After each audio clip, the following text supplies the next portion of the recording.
반갑습니다. 오대영입니다. 논쟁을 위한 논쟁, 논쟁만 남는 논쟁을 거부합니다. 논리로 맞붙고 논리에 승복하는 토론을 지향합니다. JTBC 논쟁, 파면이냐 복귀냐. 지난주에 이어 오늘 특집으로 2차 대토론을 준비했습니다. 지난 월요일 한덕수 권한대행의 탄핵 심판은 기각됐고 4대 1대 1대 2로 재판관 8명의 의견이 갈렸습니다. 해석과 전망도 엇갈립니다. 그래서 지난주 그 뜨거웠던 토론을 오늘도 이어가기로 했습니다. 패널 4분을 소개해드리겠습니다. 국민의힘 대변인 강전의 변호사입니다. 안녕하세요. 안녕하십니까? 예, 국회 소추위원단 소속 더불어민주당 법률위원장 이용우 의원입니다. 어서 오십시오. 안녕하세요. 네, 지성우 성균관대 법학전문대학원 교수 역시 자리해 주셨습니다. 고맙습니다. 안녕하세요. 예, 김선택 고려대 법학전문대학원 명예교수 다시 나와주셨습니다. 어서 오십시오. 네, 안녕하세요. 예, 고맙습니다. 자, 그럼 오늘도 90분간의 논쟁을 시작하겠습니다. 파면을 정당화시킬 정도의 중대성이 있는 것인가? 계엄은 잘못됐지만 탄핵은 안 된다. 뜨거운 아이스 아메리카노 모순입니다. 통칭이냐 아니냐 이런 논의가 있었어야 되거든요. 독일의 그 이론은요, 1933년 이전에 없었던 거예요. 1933년 이후는 나치 시대입니다.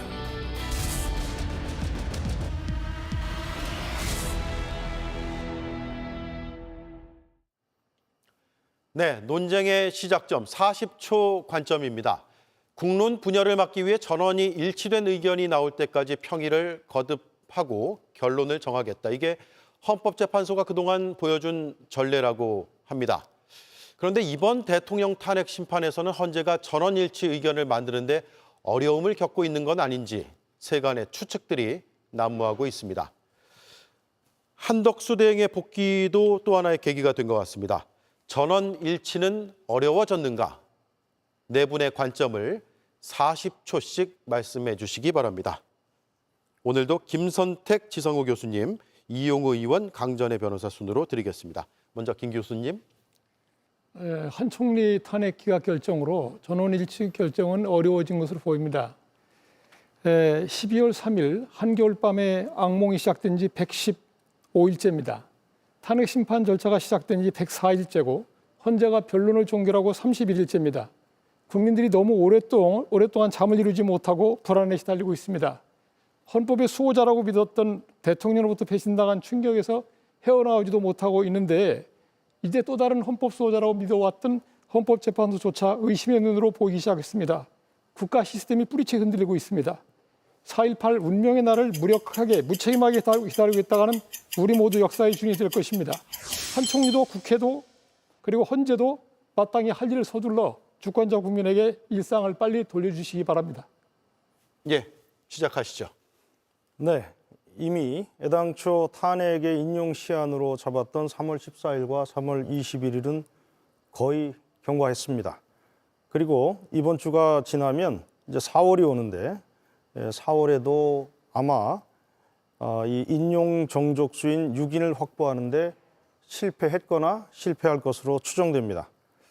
그래서 지난번에 이진숙 방송통신위원장 때 보였던 4대 4 또는 5대 3의 팽팽한 균형이 깨지지 않고 지속되고 있다고 보입니다. 그래서 최종 결정이 어렵겠지만 4월 중순경까지는 되도록 선고해 주시면 감사하겠습니다. 네, 이용우 의원님 발언해 주시죠. 예, 먼저 산불 피해로 고통받고 계신 국민분들께 깊은 위로의 말씀 드리겠습니다. 이 사건은 각하와 기각이라고 하는 주장들이 난무하고 있습니다. 법률의 영역에서 설당이 없는 주장들이다. 이렇게 화근합니다.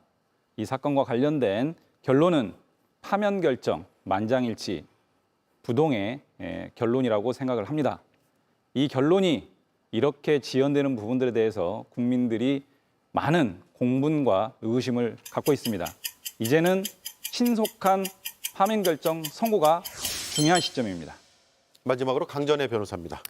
네, 헌법재판소가 이 사건을 시작할 때 대통령 사건을 다른 사건보다 먼저 최우선적으로 처리하겠다고 약속을 했었죠. 국민들께 했던 약속을 지키지 못하는 것처럼 지금 평의가 원활하게 진행되고 있지 않은 것 같다라고 생각합니다.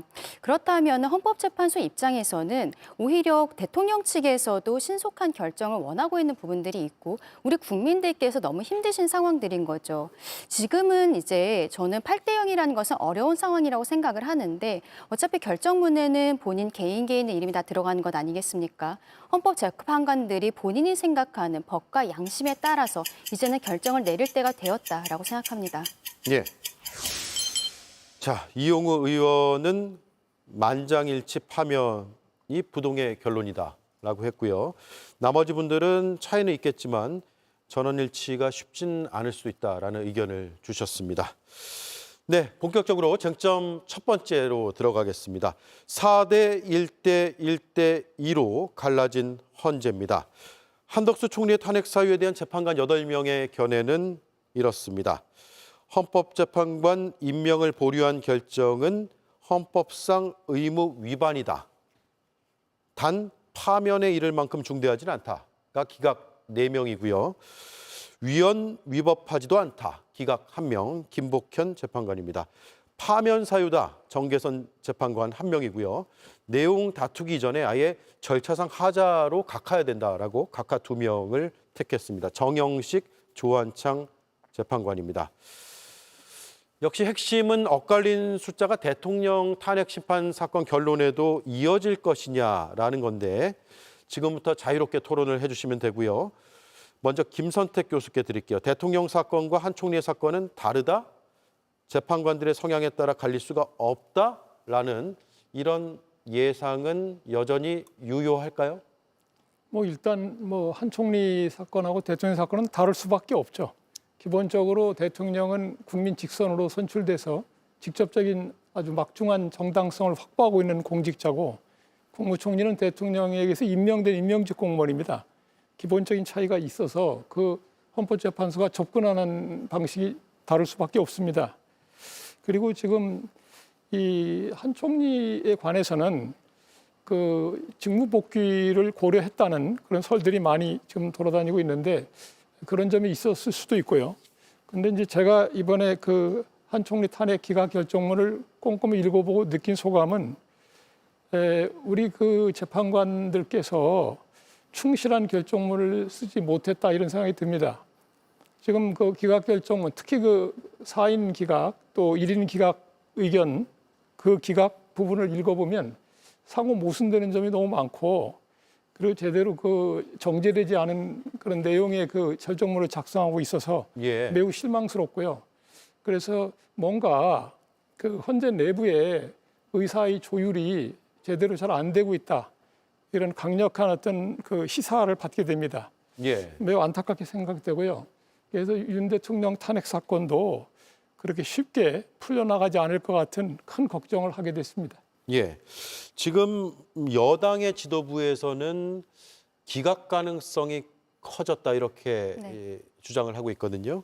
실제로 그럴 가능성이 있을까요? 동의하시는지, 동의하신다면 왜 그런지부터 말씀을 해주시고 자유롭게 토론하시면 될 것 같습니다. 사안은 마찬가지로 보이는데 해석은 좀 우리 김 교수님하고 저는 좀 다른 것 같습니다. 이번에 이제 4대 1대 1대 2 이렇게 나왔다고 그러는데 결국은 이제 기각 각하가 7분이고 인용은 1분뿐이었거든요.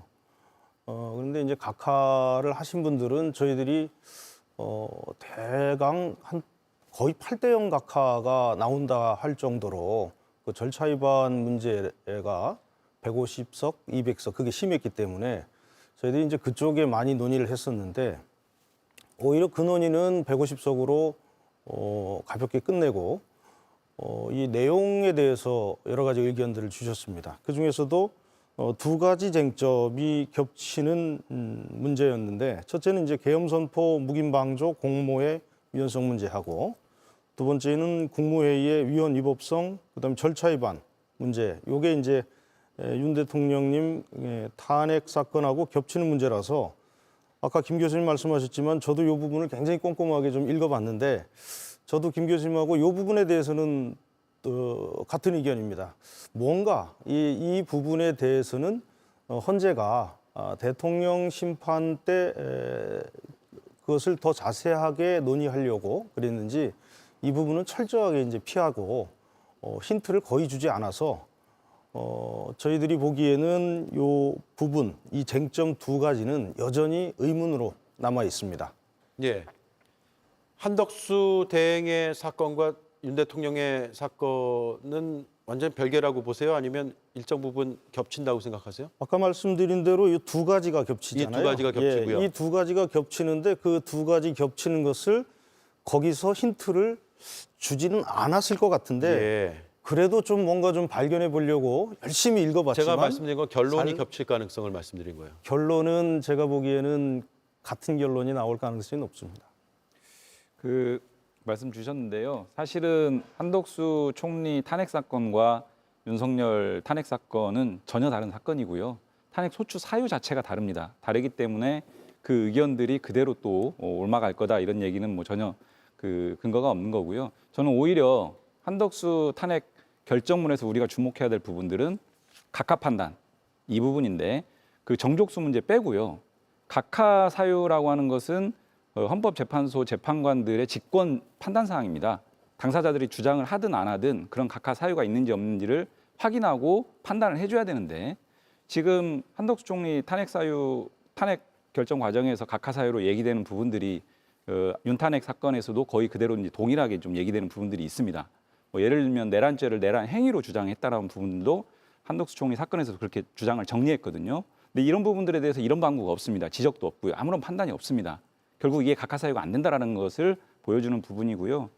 또 하나의 각하 사유로 계속 얘기되는 것이 한덕수 총리가 이제 기각이 돼서 다시 복귀하면 결국 그 최상목 부총리가 대행으로서 했던 행위들이 다 무효가 되는 거 아니냐.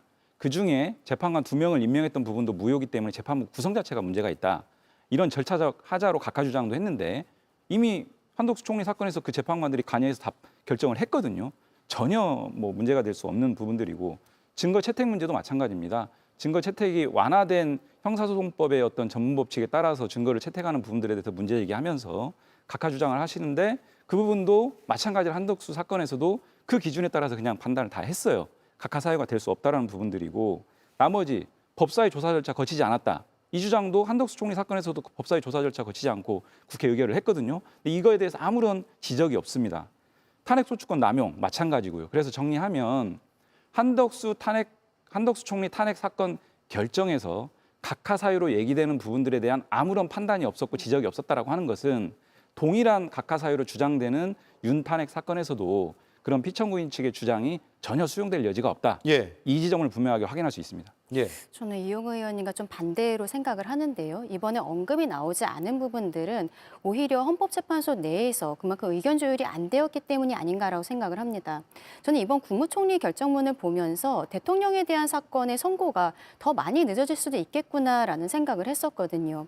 언급해 주신 내용들 중에서 국무회의의 절차적 정당성의 문제라든지 그리고 내란죄가 철회가 되고 내란 행위라는 것으로 변경이 되었는데 여기에 대해서 이번 한덕수 국무총리 결정문에서 대통령에 대한 뭐 말하자면 가늠자, 팁 이런 것들이 나오지 않을까라고 했지만 전혀 언급이 되지 않고 있는 것이죠. 이것은 아직까지도 그 헌재 내부에서 이런 중점적인 것들에 대한 정의조차 제대로 못 내리고 있는 상황이 아닌가라고 생각을 하고요.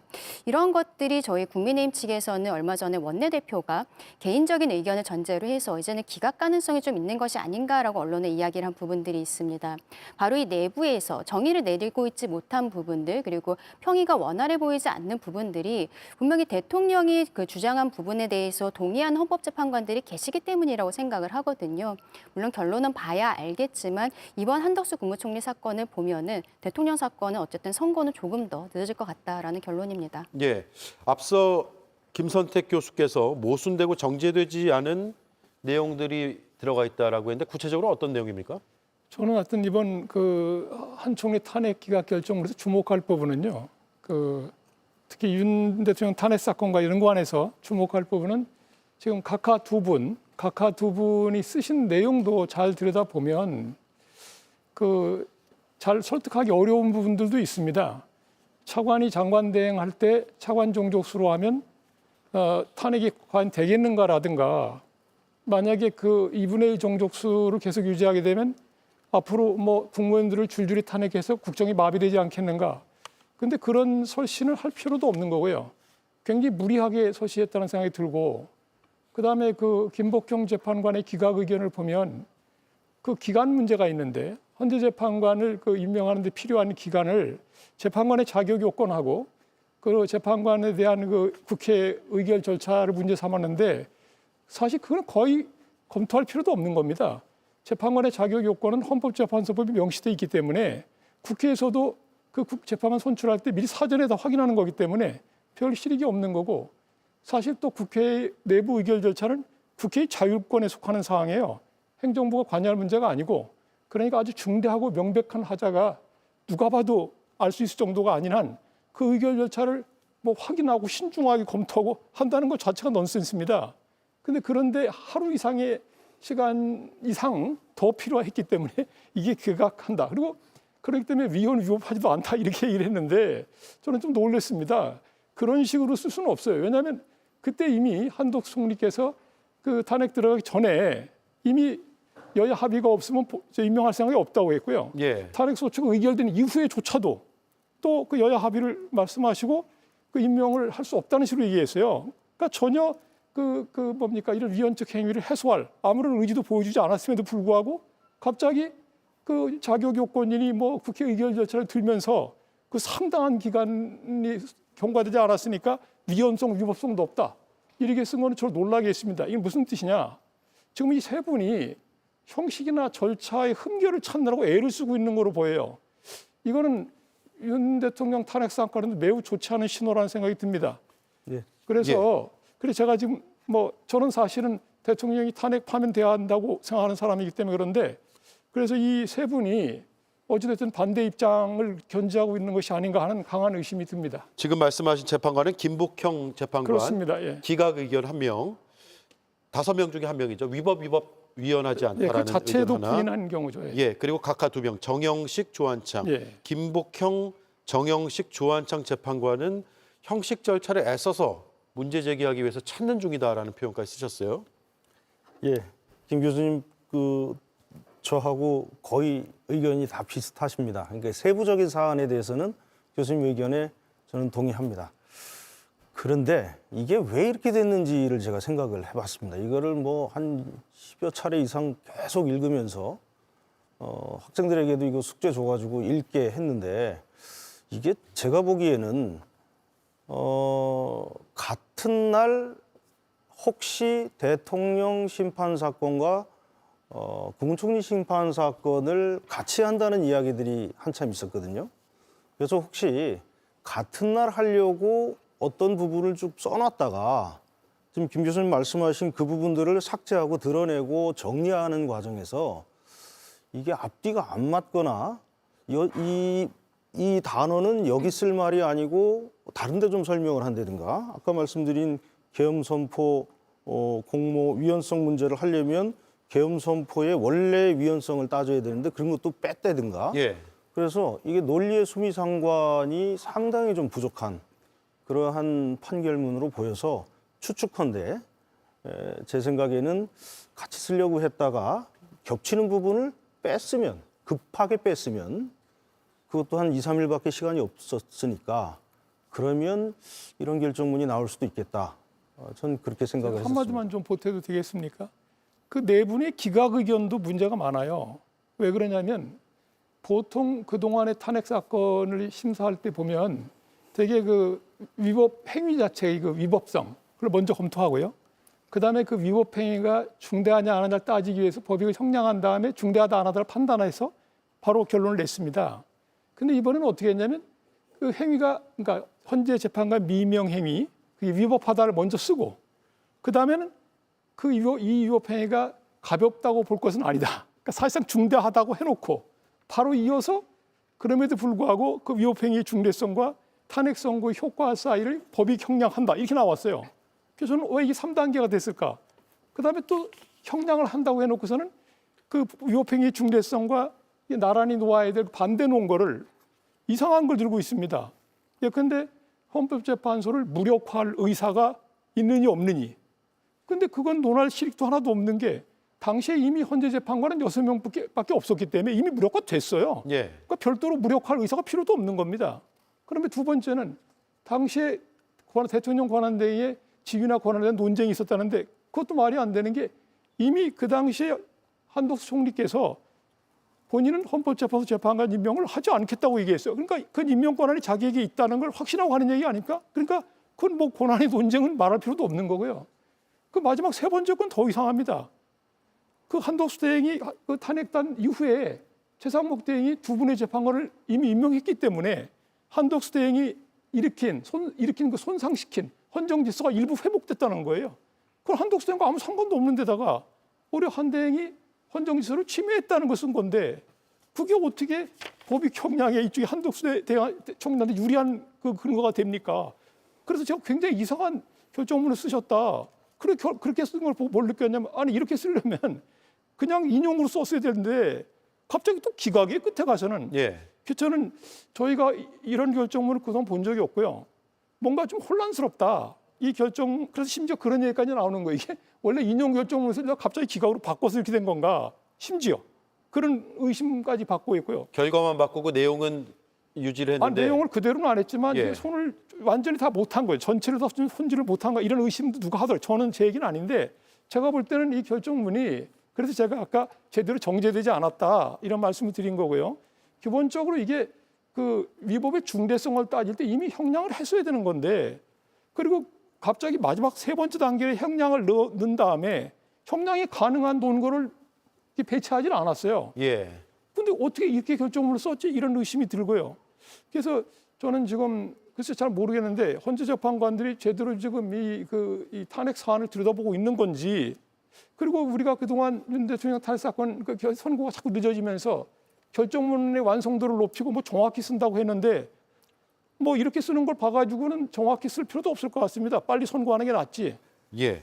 문영배, 이미선, 정정미, 김영두 재판관이 쓴 부분도 역시나 앞뒤가 잘 맞지는 않다. 그렇습니다. 문제가 많다고 정제되지 않다. 생각합니다. 예. 그러면 전체적으로 다 정제되지 않은 듯한 느낌을 강하게 받았다 이 말씀이네요. 그렇습니다. 예.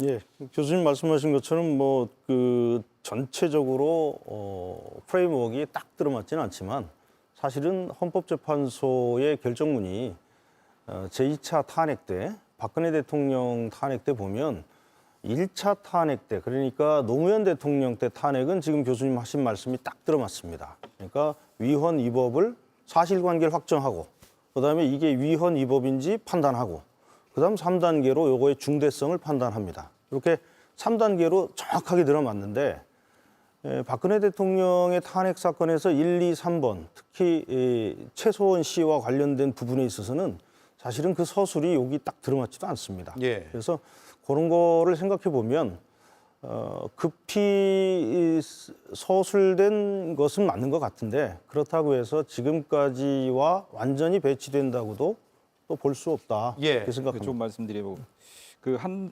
총리 기각의 논거로 삼았던 세 가지 주장에 대해서는 우리 김 교수님께서 잘 지적해 주셨고 오히려 그 부분들을요 정계선 재판관이 인용 의견을 밝히면서 조목조목 좀 판단을 해놨습니다. 그래서 최상목 대행이 사후적으로 임명해서 한덕수 총리의 그런 위헌적 상태가 말하자면 감형될 수 있는 거냐 전혀 다른 문제다. 한덕수 총리의 잘못된 부분을 지적하고 판단해야 되는 사건에서 다른 사람이 했던 행위까지를 고려할 이유는 없다라고 하는 부분을 명확하게 짚었고 한덕수 총리가 애초에 이에 임명을 계속 거부한 이유는요 여야 합의가 없었다라는 거거든요. 내가 이거를 권한을 가지고 있는 것인지 대행의 권한 범위가 어디까지인지 이런 게 잘 모르겠다. 이런 것 때문에 임명을 거부한 게 아니기 때문에 한덕수 총리가 거부하는 이유로 들지도 않았던 것을 끄집어 가지고 이걸 가지고 그 파면의 중대성이 없다라고 이게 설명하는 것은 전혀 논리에 맞지 않다는 말씀 드리고요. 다시 이 사안으로 돌아오면 윤석열 탄핵 사건에서 오늘 토론이 이렇게 진행됐으면 좋겠다는 생각이 있는데요. 각하와 기각을 주장하는 측이 있습니다. 근데 저는 이 사건은 각하 결정문, 기각 결정문 쓰는 것은 법률의 영역에서 불가능하다. 인용 결정문만이 가능한 법률적 판단일 수밖에 없다. 그렇기 때문에 8대0 만장일치로 파면 결정이 나올 거다라고 말씀드렸고 그렇다라고 하면 토론이 되려면 각하 사유로 주장했던 부분들 중에 어떤 게 인용될 거다라고 하는 것들을 좀 제시를 하시고 예. 논거를 주시면 좋을 것 같다는 생각인데 각하 사유와 관련해서 아까 한덕수 총리 사건에서 윤석열 탄핵 사건의 각하 사유는 다 이미 정리된 거다라고 제가 확언했던 이유는 이 결정문을 쓰는 논리적 단계가 이렇습니다. 먼저 각하 사유가 있는지 없는지를 먼저 본안 전 판단이라고 하는데 그 부분을 먼저 판단하고 정리를 해줘야 됩니다. 그런데 한덕수 총리 사건에서 직권으로 그런 부분들을 판단해야 될 책무가 있어요. 재판관들이 주장을 했든 안 했든 당사자들이. 근데 그런 부분들과 관련해서 윤석열 탄핵 사건에서 각하 사유로 주장되는 부분들도 동일하게 한 총리 사건에서 문제되는데 예. 아무런 판단과 지적이 없습니다. 그것은 의견이 모아지지 않아서 그런 것이 아니고 의견이 모아지지 않았다고 해서 그렇게 넘어갈 수는 없어요. 그 각하 판단이 안 되면 본안 판단으로 넘어갈 수가 없는 구조이기 때문에 그 지점 하나 지적을 하고요. 기각이 불가능하다라고 하는 부분들은 차차 또 말씀드리겠습니다. 예. 네, 일단 강전혜 변호사 먼저 드리고요. 네, 일단은 김복형 재판관의 기각 의견에 대해서 저는 좀 말씀을 드리고 싶은데요. 개인적으로는 각하가 맞지 않는가라고 생각을 했습니다만 지금 이제 본안에 대해서 우리가 이야기를 하고 있으니까요. 김복형 재판관은 어쨌든 대통령 권한대행이라고 해도 임명권자라는 것에 방점을 두었던 것이 아닌가 싶습니다.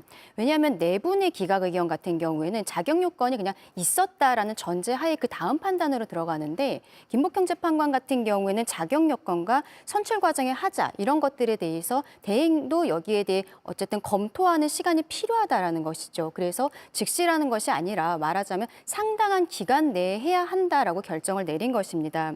그리고 저는 이 부분이 좀 와닿았는데 구체적인 자기 의무가 언제부터 생기는 것인가? 국회에서 재판관 선출 통지를 권한대행에 했을 때 그때 구체적으로 임명을 할지 안 할지에 대한 자기 의무가 생긴다라는 것이죠. 근데 그 부분에 대해서 네 분의 기각 의견은 다루지는 않고 있어요. 저는 김복형 재판관이 이 부분을 정확히 짚었다라고 생각을 합니다. 자기 의무가 생긴 다음에는 김복형 재판관 말로는 이제 한덕수 권한대행이 뭐 거부를 하는 이런 의사표시를 전혀 하지 않았고 이 거부 의사표시가 없는 상황에서 국회에서 이제 탄핵 소추가 이루어진 것이거든요. 이것이 절차에 있어서도 맞지 않는다라는 것이죠. 저는 사실상 이 본안으로 들어갔을 때는 정말로 이것을 쪼개서 봐야 된다라고 생각을 하는데 김복형 재판관이 이야기한 구체적인 자기 의무의 발생 시점 이것이 논리적으로 맞지 않는가라고 생각합니다. 그 구체적 자기 의무 내용은 임명 의무를 말하는 거고 네. 그 임명하기 전에 형식적 심사를 할 수 있다. 그 얘기예요. 실질 심사는 할 수 없고. 그러니까 국회에서 선출한 3명의 재판관에 대해서는 그 실질을 심사해서는 안 되고 형식적으로 검토만 한다고요? 근데 그 형식적인 내용이라는 게 자격이 있는지 없는지 하고 국회에서 의결 절차를 제대로 밟았느냐 이 두 가지인데 그걸 들고 있어요. 김복형 재판관도. 그런데 그 자격 요건이라는 거는 법에 명시돼 있기 때문에 그건 국회에서도 선출 절차 거치기 전에 다 확인하는 거기 때문에 별도로 확인할 필요도 없는 거고 의결 절차도 형식 심사라는 건 그 안을 들여다봐서는 안 되는 겁니다. 그냥 누가 봐도 명백해야 돼요. 아주 중대한 그런 하자가 있어야 비로소 심사가 가능한 건데 그런 건 없었어요. 그리고 실제 이 심리 중에서도 물어봤습니다. 재판관들이 그 마재판관 후보자의 자격에 좀 문제가 있습니까? 물어봤더니 전혀 그런 거 없다고 얘기했어요. 그래서 그 총리 쪽 변호사들도 전혀 문제 없다고 자기들이 얘기한 거예요. 그리고 의결 절차의 하자에도 적극적으로 다투지도 않았어요. 그리고 다툰 건 뭐냐면 여야 합의 문제를 가지고 무슨 헌재 소장 자리를 뭐 합의하기로 했는데 안 했느니 뭐 엉뚱한 얘기를 계속했던 겁니다. 근데 놀랍게도 결정문에는 갑자기 자격 요건이 나오고 의결 절차가 나오고 저는 아니 이걸 왜 일부러 썼을까 이런 식으로 그가 일부러 찾았다는 거예요. 형식의 흠결을 찾아서 일부러 기술한 거로밖에 안 보여요. 그리고 그 자격 요건과 절차의 중대 명백한 하자를 확인하는데 뭐가 그렇게 표현을 그렇게 했습니까? 신중하게 확인하고 검토할 상당한 기간이 필요하다. 이 워딩 자체는요. 아주 불필요한 워딩이에요. 아주 간단하게 확인할 수 있는 사항을 뭐 이렇게 신중하게 검토한다고 있습니까? 그래서 이렇게 쓴 거는 형식적 하자를 찾으려고 했던 것이고 지금 말씀하신 대로 이미 본인이 이제 그 선출돼서 온 안 그때로부터 구체적인 자기 의무가 있다 이렇게 말씀하시는데 그리고 그때부터 탄핵 소추 가결될 때까지 뭐 거부 의사를 표시하지 않았다고 하는데 사실은 그 전에 이미 했어요. 거부 의사를 여야 합의 없이 오면 임명할 수 없다고 자기가 벌써 밝히는 겁니다. 이미. 그러니까 그걸 이제 김복형 재판관께서는 그건 종북적 의사 표시는 아니니까 다시 거부 의사를 밝히지 않은 걸 더 중점에 놓고 생각하시는지 모르겠는데 그건 매우 자기적이에요. 아주 자기적으로 결정을 쓰고 있는 거고요. 그래서 저는 이렇게 쓰면 안 된다고 생각합니다. 이런 식으로 뭔가 하자를 찾아서 일부러 기각 의견을 만들려고 하는 것 같은 외관이 형성되기 때문에 그렇게 쓰면 결정문의 설득력이 없어지는 겁니다. 예. 네. 네. 근데 잠깐만요. 예. 제가 그 발언권 드리기로 했는데 잠깐 질문을 드리고 나서 이어가겠습니다. 그러면 김복현, 조한창, 정영식 재판관이 기각 또는 각하 쪽의 입장으로 설 가능성이 있다라는 말씀인데. 그래서 이 태도를 예. 보면 윤 대통령 탄핵 사건에서도 형식과 절차상의 하자를 어떻게든지 찾으려고 할 것 같다 하는 의구심이 든다는 얘기입니다. 예, 한덕수 권한대행의 재판 결과를 본 네, 그 바탕으로 결정문 생각해 내용을 보면 보면, 유추해 네. 보면 대통령 사건에서도 3명의 재판관은 기각 또는 각하의 근거를 찾기 위한 노력을 할 거다. 이거죠. 인위적으로라도 찾을 노력을 할 것이다. 그렇게 봅니다. 예, 발언권 드릴게요. 일단 갑자기 이제 아까 이용우 의원님 그 요건 얘기하시다가 갑자기 이제 마 재판관 임명 얘기로 넘어갔기 때문에 그 문제부터 좀 말씀을 드리고 근데 마 재판관님 문제를 좀 말씀드리겠습니다.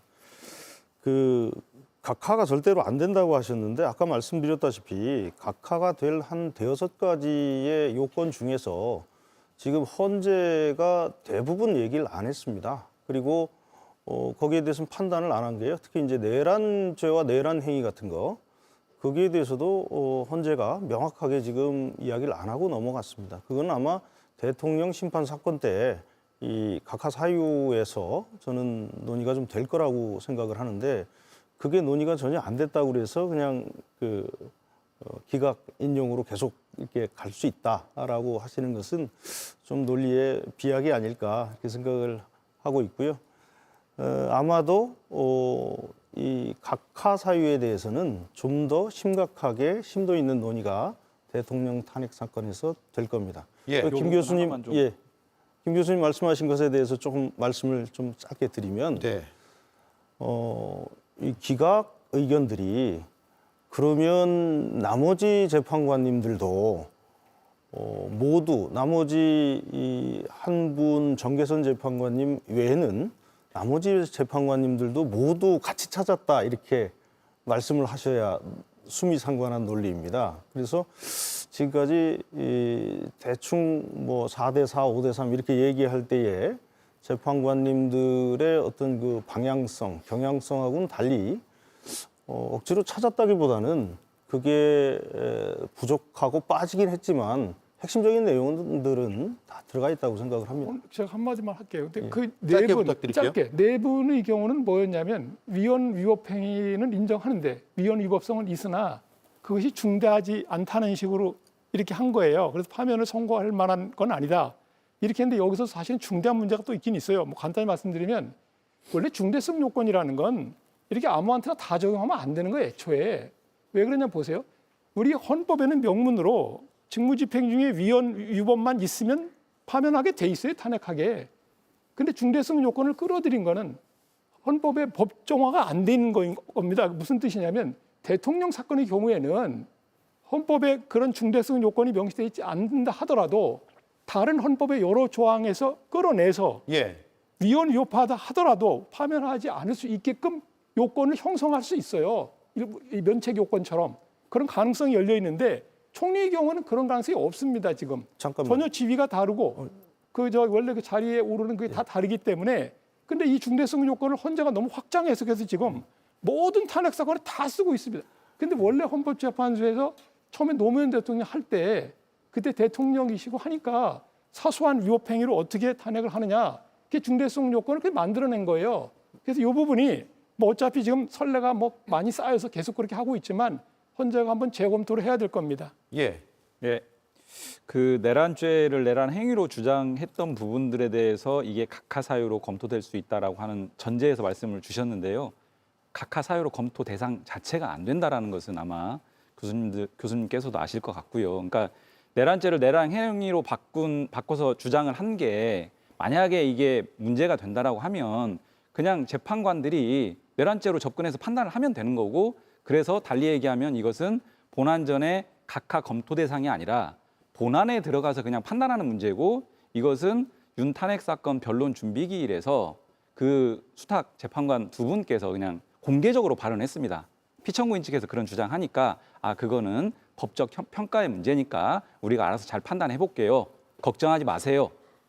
실제로 이거는 본안 판단의 문제이기 때문에 각하 사유 자체가 안 된다라는 점 분명하게 지적을 하고요. 그래서 박근혜 탄핵 사건에서도 뇌물죄 이런 범죄 문제가 탄핵 소추 사유로 제기됐다가 그 부분들을 그냥 헌법 위반으로 녹여서 판단해달라 했고 실제로 재판부에서 그렇게 헌법 위반으로 판단을 했습니다. 그렇기 때문에 이것은 각하 검토 대상이 아니다라는 점 분명하게 좀 말씀을 드리고 자, 이어가시죠. 각하와 기각 사유 또는 각하와 기각에 대한 어떤 인용의 우려들을 여기 이제 토론자분들께서 말씀을 일부 주시는데 저는 구체적으로 어떤 각하 사유가 우려되는지 또는 어떤 이유로 기각이 될 것인지 이런 부분들이 테이블에 올라와서 토론이 돼야 조금 더 구체적인 토론이 될 것 같습니다. 어떤 부분일까요? 예, 그 각하 사유에 대해서는 저하고 이 의원님하고 좀 보는 입장이 달라서 그 부분에 대해서는 나중에 한번 다시 토론을 해봤으면 좋겠고요. 보는 입장의 문제가 아니라 법리의 문제입니다. 그냥. 예, 알겠습니다.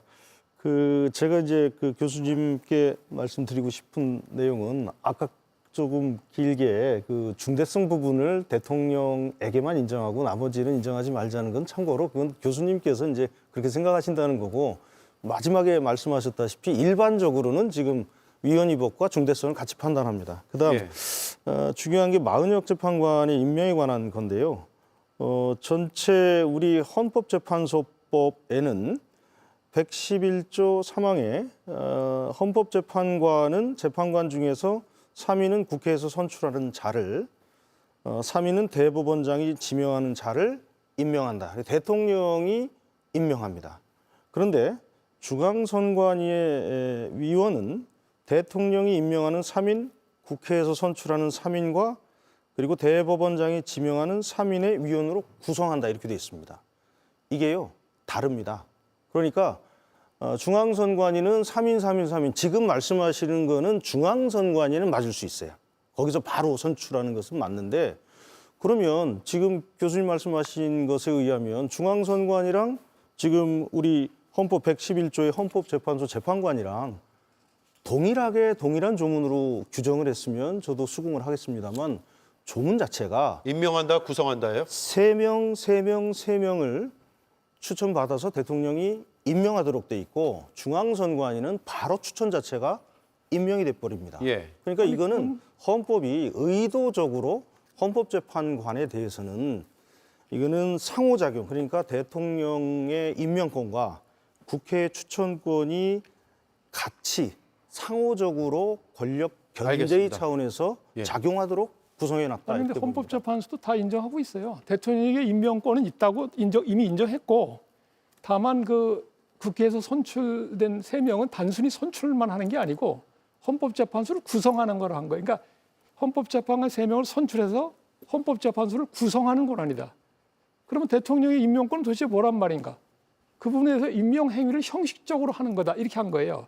그러니까 그 임명을 하기 전에 하는 심사도 형식적이어야 되고 실질적으로 심사하고 임명 자체를 거부할 수는 없다는 뜻입니다. 우리 헌재도 그렇게 이번에 결정을 했어요. 그러니까 그 대통령 임명 행위 자체를 부인한 적은 한 번도 없습니다. 알겠습니다. 자, 그러면 질문을 이렇게 드려볼게요. 마은혁 후보자도 거론하셨으니까 이번 한덕수 권한대행에 대한 선고로 마은혁 후보자에 대한 임명의 강제력이 생긴 것인가 아닌가?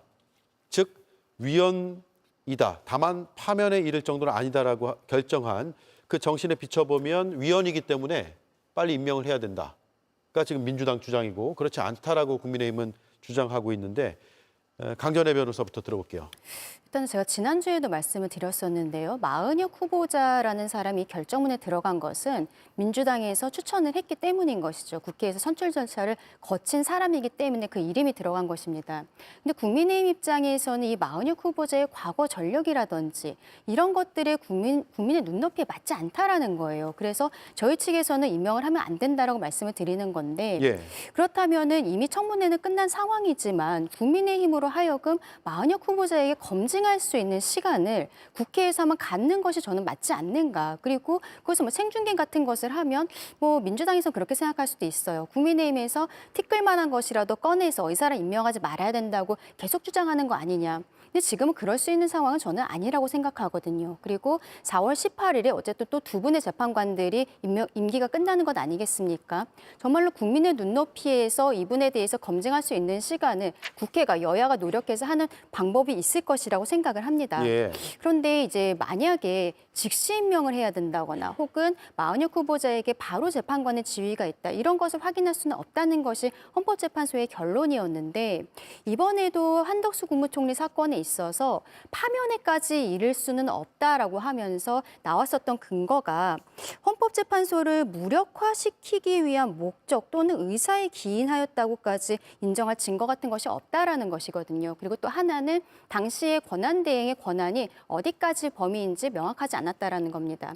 후자는 이제 마무리가 된 것으로 보이는데 그렇다면 그 당시에는 6인 체제였기 때문에 2명이든 3명이든 이게 없으면 더 이상 임명을 되지 않으면 헌법재판소가 정말로 무력화될 수 있는 상황이었죠. 그런데 지금 같은 경우에는 8인 체제로서 나름대로 정상적으로 운영이 되고 있는 것입니다.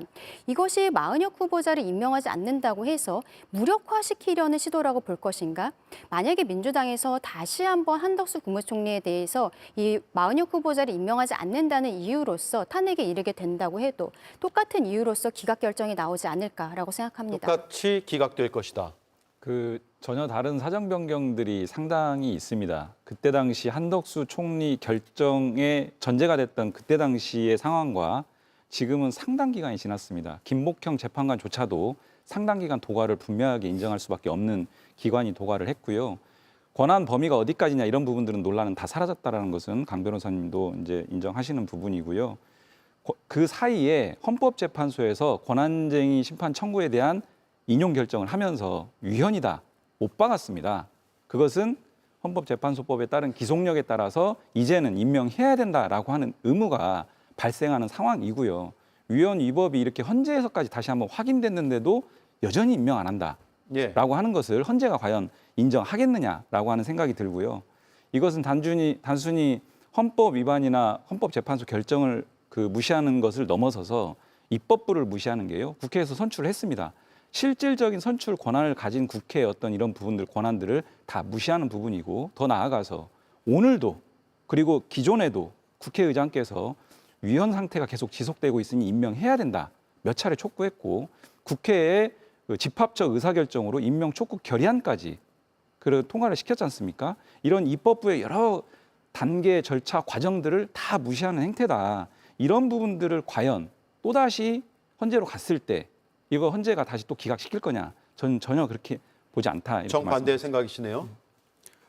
예, 대통령의 헌법재판관 임명권이 김선택 교수님 말씀하신 대로 형식적 효과만 있다 이렇게 말씀하시는 분들도 계시고 저처럼 대통령의 임명권은 실질적인 그런 권한이다. 그래서 대통령이 이 헌법재판관들의 자격 요건을 다시 한번 검토할 권한이 있다 이렇게 생각하는데 이번에 한 분은 이렇게 말씀하셨어요.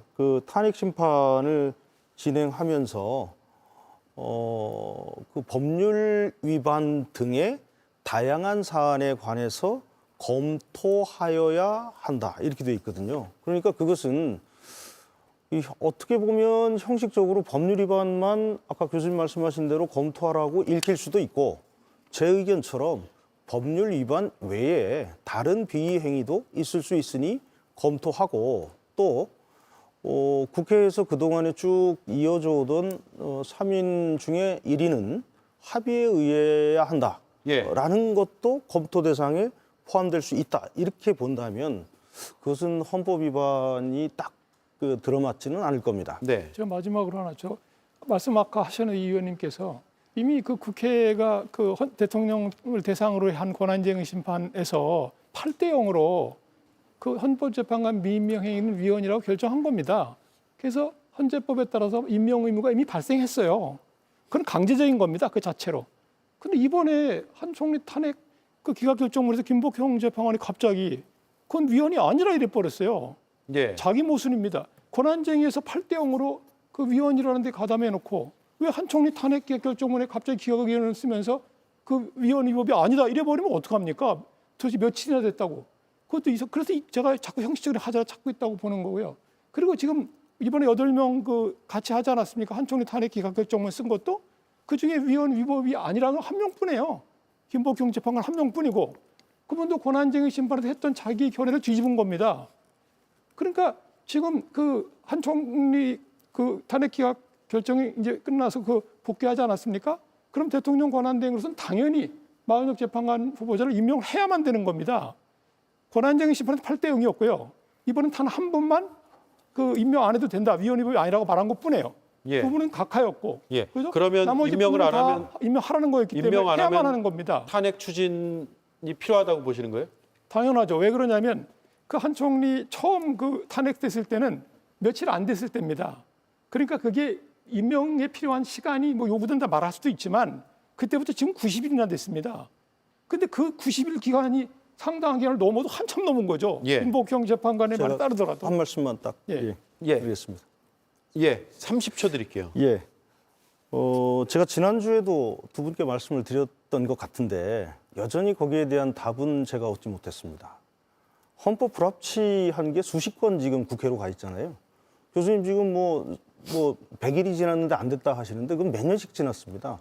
그거 국회에서 지금 고치지 않지 않습니까? 수정하지 않고 있는데 거기에 관한 헌법 위반은 의원님들이 하고 계신데 의원님들은 전혀 그런 법적 책임 부담 안 하시거든요. 예. 이 모순은 어떻게 알겠습니다. 그러니까 설명하실 지난주에 건지. 우리가 다뤘으니까요. 네. 그 정도로 듣고요. 자, 그러면 제가 여론조사 하나를 준비했는데 한덕수 대행의 복귀, 즉 기각 결정 전과 그 후의 여론은 어떻게 달라졌는지, 특히 탄핵에 대한 인용 가능성, 기각 가능성에 대한 여론 한번 전해드리겠습니다. 이수진 앵커가 짚어드리겠습니다. 27일 공개된 전국 지표조사 결과입니다. 헌법재판소의 탄핵 심판 과정을 신뢰하는지 성인 남녀 1,001명에게 물었습니다. 신뢰한다가 53%, 신뢰하지 않는다가 40%로 나타났습니다.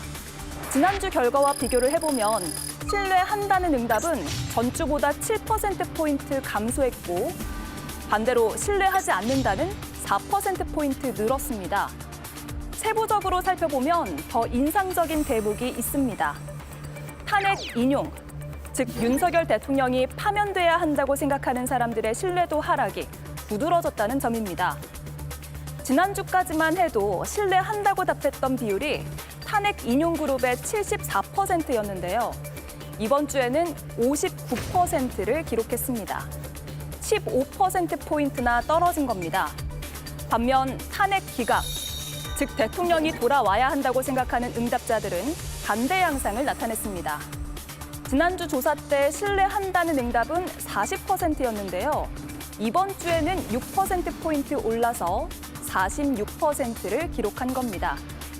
과연 무엇이 응답자들의 생각을 바꾼 걸까요?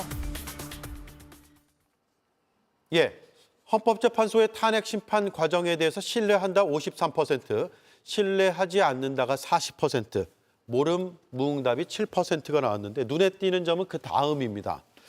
대통령의 탄핵을 희망하는 쪽은 신뢰도가 15%포인트 떨어졌고요.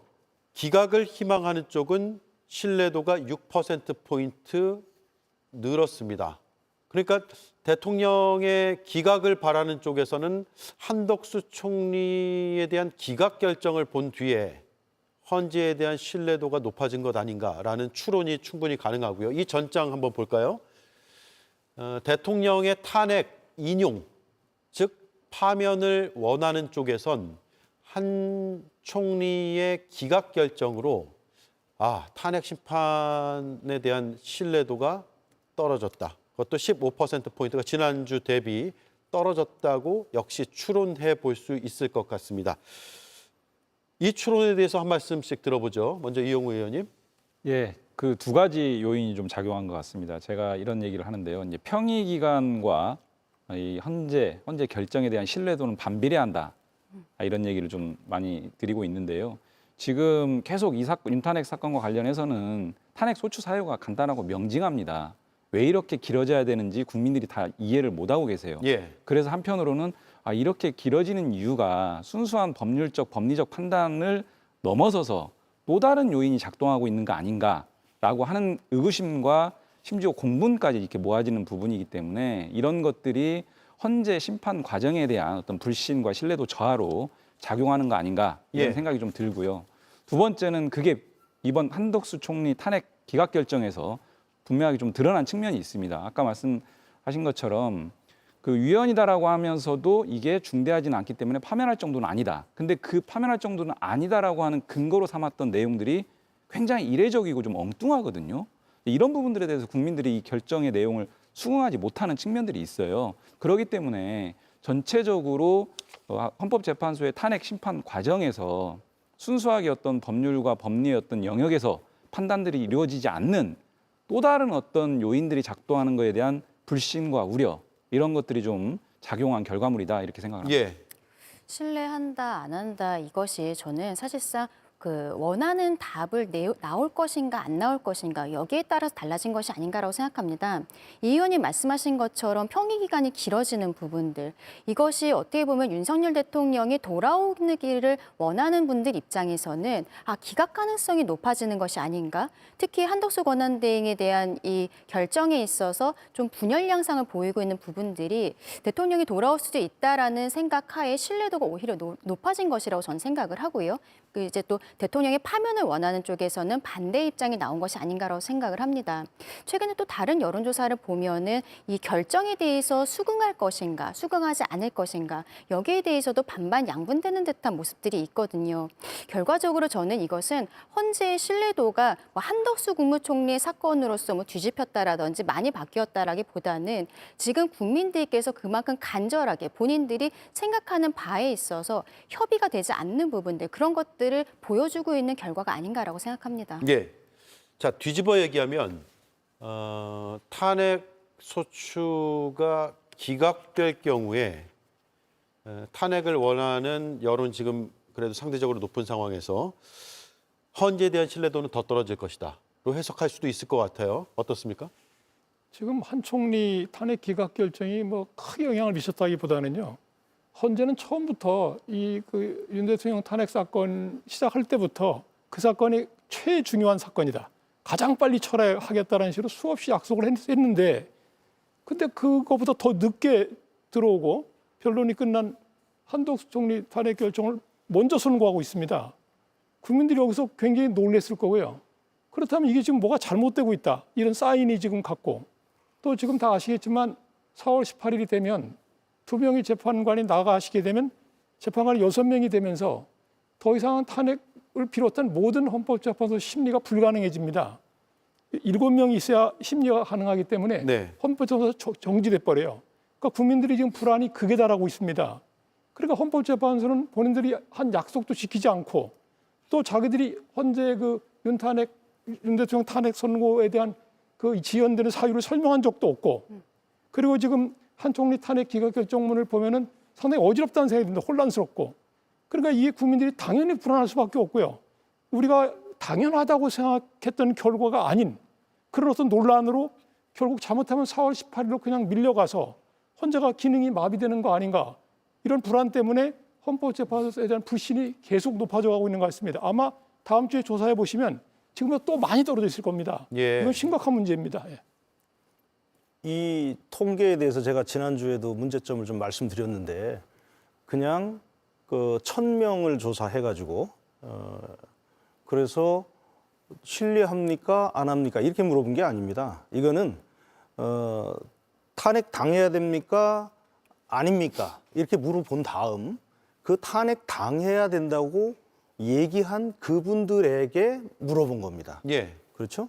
그러니까 이거는 헌법재판소에 대한 신뢰를 나타내는 게 아니고 이 통계 자체가 암시하는 거는 본인의 희망 그리고 본인이 갖고 있는 바램 이게 신뢰도라는 이름으로 지금 전환돼서 저희들한테 보이는 겁니다.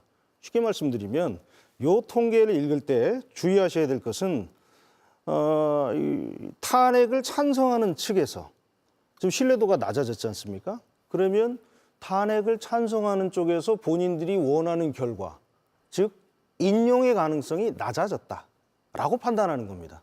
그러니까 이거를 헌법재판소가 지금 길질 끌어가지고 헌법재판소에 대한 신뢰도가 낮아졌다, 이렇게 의도적으로 몰고 가는 것은 저는 통계를 오역하는 거라고 예. 생각을 하고요. 요거는 인용을 바라는 측에서 그만큼 기각 가능성이 높아졌기 때문에, 인용 가능성이 그만큼 떨어졌다. 인용 가능성이 떨어졌기 때문에 그게 바램이나 자신의 희망이 꺾이고 있다, 이렇게 판단을 해야 될 것 같습니다.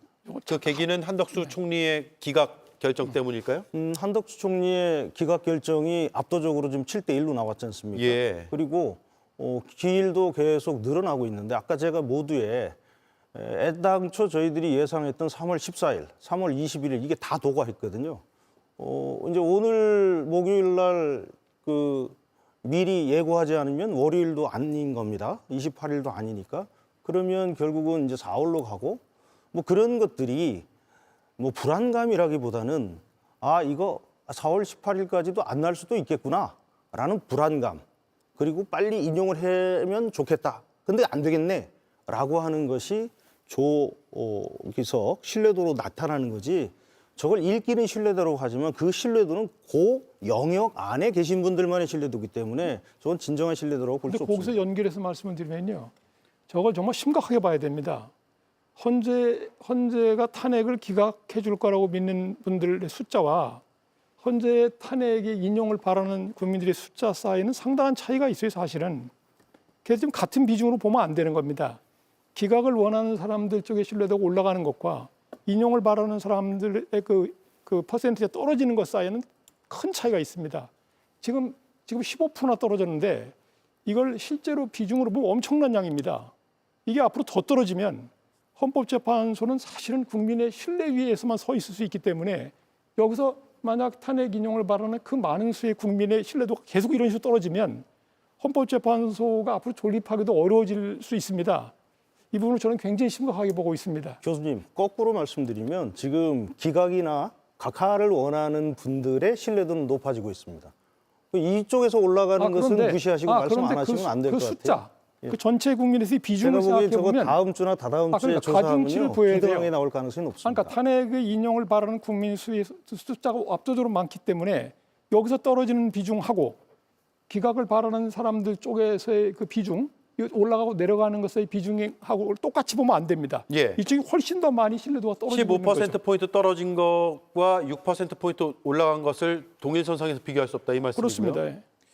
제가 이렇게 선고가 지연되는 게 이제 좀 너무 답답해서 이제 주말에 그 변론 준비기일 절차를 다 영상으로 돌려봤습니다. 몇 번이고 돌려봤는데, 그때 당시 정영식 재판관이 피청구인 측에서 이제 이런 주장을 합니다.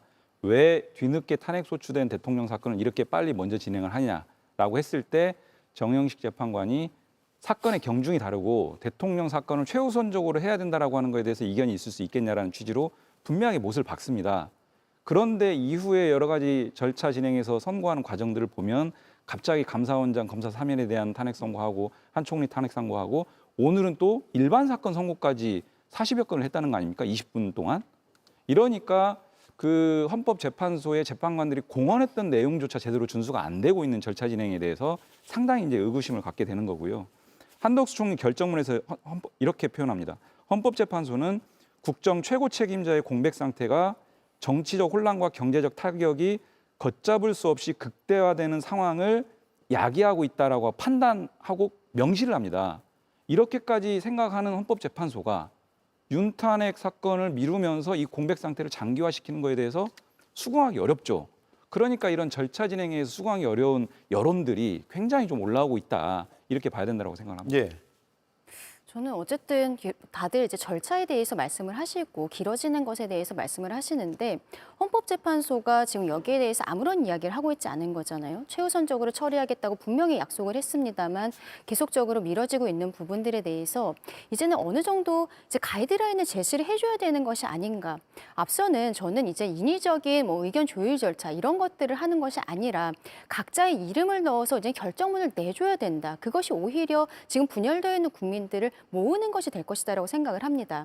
계속적으로 미뤄지고 지금은 심지어 4월 18일에 두 분의 재판관이 이제 임기가 끝나는데 그 뒤에까지 이어지는 것이 아니냐라는 이야기들이 나오거든요.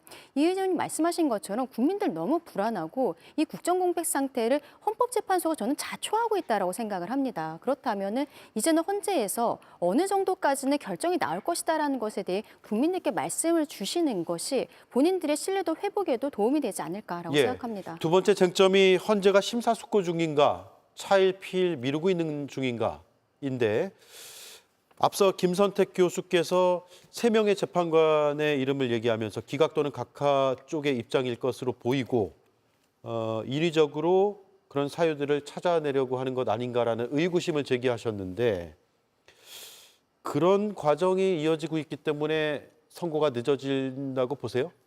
그럴 의심도 좀 들고요. 지금 이렇게 선고일이 늦어질 바에는 우리 헌법의 헌법재판소라고 하는 거는 9명의 재판관으로 구성된 기관입니다. 지금 불완전해요. 8명이기 때문에. 이렇게 늦어질 바에는 빨리 이미 선출되어 있는 한 명의 헌법재판관을 그 헌재법에 이미 임명 의무가 확정된 판인데 빨리 임명을 해서 9명으로 온전체를 만든 다음에 거기서 심리를 제기해서 그죠? 거기서 한 번 더 이야기를 해보고 빨리 거기서 끝난 거 아닙니까? 결정을 해주는 게 좋지. 재판관을 임명도 하지 않고 선고일이 왜 이렇게 늦었니 설명도 하지 않고 국민들 잠만 못 자게 하고 헌법재판소가 이렇게 하는 것은 전혀 옳지 않다고 생각이 듭니다. 예.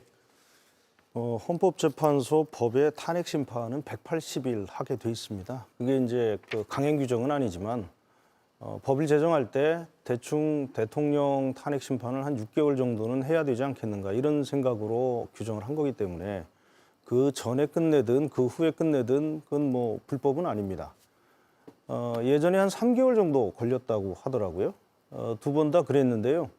이번에는 쟁점이 그거보다 굉장히 중하고 여러 가지 쟁점이 많고 또 증인도 많고 그러니까 제가 모두에 말씀드렸지만 애당초 예상했던 3월 14일과 3월 21일 두 날짜가 지나면 그러면 거의 인용이 될 가능성은 이제 없다고 저는 생각합니다. 그것은 어떤 분들은 그게 신중한 판단을 위해서 뭐 조율 중이다 이렇게 말씀하시는데 저는 그거보다는 4대4, 5대3의 이 양쪽의 의견이 조율되지 않기 때문에 아마 4월 18일이 아니라 5월 18일, 6월 18일 가도 이게 조율되기는 어려운 것 아닌가 그렇게 예상하고 이걸 보면 제대로 보이는데요. 지금 여러 방송에서 나오시는 분들의 말씀을 제가 종합을 해보니까 본인의 주관적인 희망들을 얘기하세요. 그러니까 이게 뭐 돼야 된다 안 되는데 말들이 많으신데 제가 한 수십 가지의 이유를 이 법 외적인 걸 여러 가지로 따져보니까 4월 18일까지 되기도 어렵겠다라고 생각하는 게 오히려 합리적일 수 있다. 이거는 제 생각에는 객관적인 전망입니다. 그러니까 희망을 말씀하신 분들은 희망적으로 여러 가지를 말씀하실 수 있는데 제가 보기에는 저의 전망이 아마 맞을 수도 있습니다. 예. 자, 제가 잠시 정리를 좀 할게요. 두 분은 파면해야 된다는 입장은 변함이 없으시고 다만 8대0 전원 일치가 나올 것이다. 김 교수님은 그렇게 바라지만 3명의 재판관을 이번에 한덕수 총리 사건을 보면서 좀 달리 생각하는 것 같다라는 쪽으로 말씀을 해주셨죠. 그렇기 때문에 일단 저는 생각해요. 뭐 그 결과는 두고 봐야 되지만 일단 9명이 완전체이기 때문에 완전체를 만들어야 된다. 마재판관 후보자를 일단 임명을 해서 마재판관 후보자가 기각 의견을 하면 그러면 뭐 기각이 되는 거고 그분이 인용 의견을 내면 인용하는 식으로 해서 끝을 내야지 이렇게 무한정 끌고 갈 수는 없다는 생각이 듭니다. 예. 그래서 3분이 인위적으로라도 재판관이 무언가를 찾을 가능성도 있다라고 말씀하셨는데 거기엔 동의를 안 하시는 거죠, 두 분은? 근데 각하, 아까 이제 이용 의원이 제안해 준 그 부분인데 각하 또는 기각이 어떤 사유 때문에 일어날 수 있을 거라고 보세요? 아까 말씀하신 여러 가지 사유들이 처음부터 있었습니다. 그 소추 사유를 뺐다든가. 예. 이런 게 그 이제 절차 각하 문제 사이에 지난주에 다뤘던 예. 거 말고 그거 말고 지금 예. 여러 가지 그 사유들을 계속 다루고 있는 것이죠. 그리고 이제 각하 이 결론이 저는 나올 거라고 생각을 하고요. 만약에 각하가 안 나와도 한 4분 정도는 기각 쪽에 서고 계신 것 아닌가라는 게 예. 여러 가지 이 정황으로 봤을 때 특히 예. 특히 헌재에서 결정을 안 내리는 건지 못 내리는 건지 거기에 대한 전망을 해보면 지금 만약에 결정을 내릴 수 있으면 우리 총리님 결정처럼 결정을 하시면 되거든요. 뭐 몇 대 몇이든 간에 예. 결정들을 하셔야 되는데 이걸 인위적으로 8대 0으로 어느 쪽으로 맞추기 위해서 지금 하는 게 아니고 예상컨대 쉽게 말씀드리면 인용 의견 6분을 확보를 못했다. 예. 그렇게 생각을 합니다. 예. 제가 이제 드리고 싶은 질문 내용은 5가지 정도의 쟁점으로 추려서 본다고 하면 기각이 될 것 같으면 뭐 위헌성이나 위법성은 있지만 앞서 이제 한덕수 총리 때처럼 파면에 이를 정도는 아니다라거나 이런 결론들이 몇 가지 쟁점에서 나올 수 있다는 말씀이세요? 한두 분은 각하 의견을 내실 수 있고요. 예. 그리고 또 한두 분은 기각 의견을 내실 수 있기 때문에 기각 의견을 내시는 분은 5가지 쟁점, 그러니까 내란 죄를 제외한 5가지 쟁점에 대해서 모두 뭐 기각 의견을 내시고 계실 것이고, 특히 이게 위헌 위법인지와 중대성을 따지는 거니까 그게 어디서 위헌 위법인지를 별로 따질 이유가 없다. 그래서 5가지 이 문제에 대해서 모두 기각 의견을 한두 분은 내고 계신 것 같고, 예. 또 이렇게 늦어지는 걸로 봐서는 한두 분은 각하 의견을 내시면서 이게 이제 서너 분이 나머지 4-5분하고 의견이 부딪혀서 이제 이 의원님 말씀하신 대로 이거 빨리 선고하기가 굉장히 어려운 지경 아닌가 그렇게 예상하고 있습니다. 예. 저는 이제 그 지점과 관련해서 그 평의 판결 과정에서 어떤 쟁점에 대한 판단 또는 결론에 대한 판단에서 이견이 있다라기보다는요. 그 선고 자체를 어떤 지연시키고자 하는 어떤 움직임들이 혹시 있지 않나라고 하는 국민적 공분에 저는 상당히 좀 공감을 하는 부분이 있고요. 각하나 기각을 주장하는 측에서 그 장외에서 시중에서 얘기하는 부분들은 제가 누차 말씀드리지만 법률의 영역에서 가능하지 않은 주장들입니다. 오늘 이 자리에서도 지 교수님조차도 어떤 뭐 늦어지니까 이럴 것이다 이렇게 추측성 말씀만 주시지 구체적으로 어떤 각하 사유, 어떤 기각 사유를 말씀을 못 주시는 거거든요. 제가 기각될 수 없는 이유를 좀 말씀드려보면 크게 3가지입니다. 탄핵 소추 사유 자체가 인정이 안 된다? 이거 생각하기 어렵습니다. 다 객관적으로 전 국민이 받고 전 세계인들이 다 받지 않습니까? 그 사유 자체를 인정하지 못하겠다? 어떤 재판관들이 용감하게 그렇게 판결문 쓰겠습니까? 못 쓴다라고 생각을 하고요. 이 위반의 내용들이 뭐냐면요. 헌법에서 가장 중요하게 생각하는 그 제도와 가치들을 다 허물어뜨렸다라고 이렇게 평가를 하고 있거든요. 윤석열 정부 검찰이 공소장에서 그렇게 명시하고 있습니다. 예를 들면 사법제도, 의회제도, 정당제도, 선거관리제도, 국민주권제도 헌법에서 이거 하나라도 빠지면 정말 헌법의 가치가 허물어지는 건데 이런 여러 가지 헌법적 핵심 가치가 무너졌다, 파괴하려고 하는 행태였다라고 하는 것이거든요.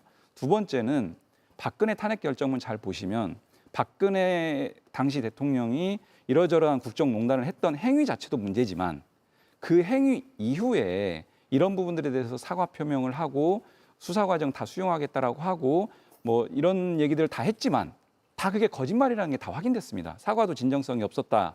그리고 수사받겠다고 해놓고 수사 다 거부하고 압수수색 거부하고 이런 부분들이 박근혜 탄핵 결정문에 명시가 돼 있고요. 이런 것들을 보건대 헌법 수호 의지가 없다라고 하는 것을 파면의 중대한 사유로 또 기재를 해놨어요. 예. 그런데 지금 윤석열 어떻습니까? 계엄 내란 일으키고 나서 그 이후에 여전히 한 번도 반성하다는 그런 말 없고 계속 계엄에 강변을 합니다. 정당성을. 예. 그리고 심지어 법적 정치적 책임지겠다라고 수차례 밝혔지만 어땠습니까? 법원에서 적법하게 발부한 체포영장 엄청나게 거부를 했지 않습니까? 그리고 해명하는 내용들이 다 거짓이에요. 이런 부분들을 보건대 헌법 수호 의지가 없다라고 하는 것을 피할 수가 없습니다. 마지막으로는요. 만약에 각하 기각이 돼서 윤석열이 다시 대통령으로 복귀한다라고 해보면 어떤 상황이 연출될까? 최근에 언론에서도 2차 계엄 얘기 나오지 않습니까? 국민들 그 우려하고 있지 않습니까? 그리고 두 번째는 뭐냐면요. 대통령의 복귀를 하면요. 사상 초유의 현직 대통령이 내란죄라고 하는 국가를 상대로 하는 이런 내란죄 피고인으로서 재판을 계속 받아야 돼요. 이건 불소추 특권이 적용되지 않습니다. 이런 상황이 연출될 게 뻔한데 과연 대통령으로 헌법재판관들이 복귀시키는 결정을 할 것이냐? 예. 전혀 안 할 것이다. 예. 이렇게 자, 생각합니다. 기각 사유가 있어서가 아니라 누군가 지연을 고의적으로 시키려고 하는 게 아닌가라는 의심이 든다는 말씀인데 동의 안 하시겠죠? 네, 그런 건 동의하기 좀 어렵고요.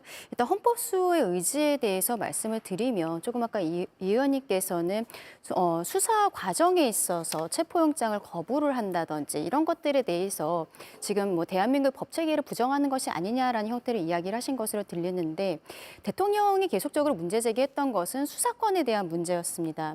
이것이 공수처나 검찰이 아닌 경찰에게만 내란죄의 수사권이 있다는 것이 법상 명백하기 때문인 것이죠.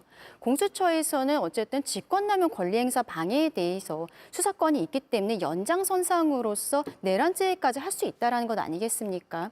근데 이런 것이 맞는지 모르겠어요. 그리고 여기에 대해서 체포영장이 발부가 되고 그다음에 대통령 구속영장 나오고 구속적부심에서도 대통령 측의 주장이 들어가지는 않았습니다만 인용되지 않았습니다만 결과적으로는 구속 취소 결정에 있어서는 대통령 측에서 주장했던 부분에 대해서 명확히 할 필요가 있다라는 결정문이 나온 것 아니겠습니까? 그러면 지금 수사권에 대한 문제 이런 것들에 대해서는 아직까지 판단이 조금 더 필요한 부분이다. 그래서 그때 대통령이 체포영장에 대해서 거부했다거나 이런 것이 단정적으로 헌법수의 의지가 없는 것이라고 저는 보기는 어렵다라고 생각을 합니다.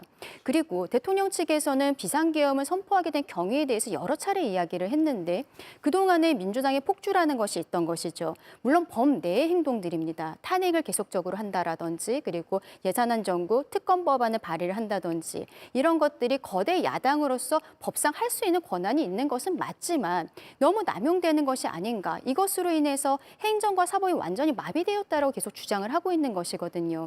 지금 민주당 측에서는 대통령이 비상계엄에 대해서 사과한 적이 있냐라고 이야기하지만 민주당 측에서도 그동안의 줄탄핵이라든지 이런 것들에 대해서 전혀 사과하지 않고 있습니다. 그리고 현재도 한덕수 권한대행 이제 돌아오는데 돌아오자마자 다시 탄핵하겠다는 이야기. 경제부총리로 돌아간 최상목 권한대행의 당시 권한대행에 예. 대해서도 탄핵 이야기들을 계속하고 있는 것이거든요. 알겠습니다. 저는 헌법재판소가 이런 부분까지도 충분히 고려를 해서 결정이 내려질 것이다라고 생각합니다. 예. 자, 지금 예, 김성택 저 교수님. 그동안 우리가 그 간과해 온 게 하나 있는데 포고령에 관한 건데요. 그 포고령을 너무 간과해 왔어요. 포고령은 그 2024년 12월 3일 23시부로 효력을 발했습니다. 그리고 비상계엄을 해제한 그 다음 날 12월 4일 4시 30분까지는 유효했던 거고요. 그 포고령의 내용이 뭔지 아시죠? 국회가 없어지는 거고 지방의회가 없어지고 정당이 없어지는 거고 일반 국민, 주권자인 국민이 정치 활동을 일체 못하는 내용이에요. 언론, 출판, 집회, 결사가 다 스톱되는 겁니다. 그리고 노동기본권도 파업, 태업 정도가 아니고 집회 자체를 못하는 거였어요. 그건 무슨 의미입니까? 일체의 정치를 아무도 못한다는 거예요. 그게 그날 6시간 지속된 겁니다. 포고령은 법규명령이 효력이 우리 대법원 판례입니다. 그럼 발효된 겁니다. 그러니까 그것이 개별적 구체적 손해로 나타나지 않고 구체적으로 집행을 못해서 그런 거지 법적으로만 보면 12월 3일 23시부터 12월 4일 4시 30분까지 대한민국은 독재였던 겁니다. 이런 상황을 저질러 놓고 이 상황이 완전히 우리 자민주의 헌정기술을 붕괴시킨 거예요. 그것만으로도 이미. 그렇기 때문에 이번에 기각은 될 수가 없는 건 불가능한 겁니다. 그렇기 때문에 제가 이제 왜 아까 그 말씀을 드렸냐면 아마 절차적 형식적 하자를 찾아서 뭔가 이제 문제를 제기하려고 할 거로 보이지만 저는 이런 생각이 듭니다. 전 세계적으로 봐도 이 정도의 그 쿠데타를 일으켜 놓고 법원의 판결에 의해서 직무에 복귀한다고 하면 우리나라는 전 세계의 웃음거리가 되고 말고 조롱거리가 될 겁니다. 그래서 저는 굉장히 큰 걱정을 하고 있고요. 그래서 아마 파면되는 쪽으로 가는 것이 결론일 것이다라는 예. 믿음을 버릴 수는 없는데 그러나 이 기간이 너무 국민들에게 고통스럽기 때문에 우리 국회도 그렇고 헌법재판소도 그렇고 좀 대담하게, 그러니까 옳은 것이 무엇인가만 생각했으면 좋겠습니다. 지금 이 상황에서 각자의 입장과 자기들의 미래만 고려하지 말고 여야 정치인도 마찬가지고 헌법재판소도 그렇고 심지어 대통령조차도 국가의 미래를 위해서 좀 담대하게 자기 처신을 좀 정해줬으면 좋겠습니다. 네. 그 교수님 말씀하신 거 제가 받아서 좀 말씀을 드리면, 이 헌법재판은 정치 상황과 미래에 대한 전망까지를 포함해서 하는 재판이지 않습니까? 아까 이 의원님께서도 말씀을 하셨지만 두 분이 공통적으로 여러 가지 이제 탄핵 사유가 있다, 이렇게 크다, 이렇게 말씀하시는 견해하고, 우리 반대쪽에서는 그것도 있지만 야당의 공세가 너무 거세서 예. 여러 가지 이 방법 중에 계엄이라는 방법을 잠깐 쓸 수밖에 없었다, 이런 견해도 있습니다. 근데 이 결정을 하는 데 있어서 저는 최근에 되게 재밌는 얘기를 들었는데요. 보이지 않는 손이 작동하고 있다. 그래서 제가 그거 맞는 소리다, 이렇게 생각을 했습니다. 그 어떤 의미로 그분은 말씀하시는지 잘 모르겠으나, 보이지 않는 손이 국민의 여론인데, 이제 여론을 아셨나 보다.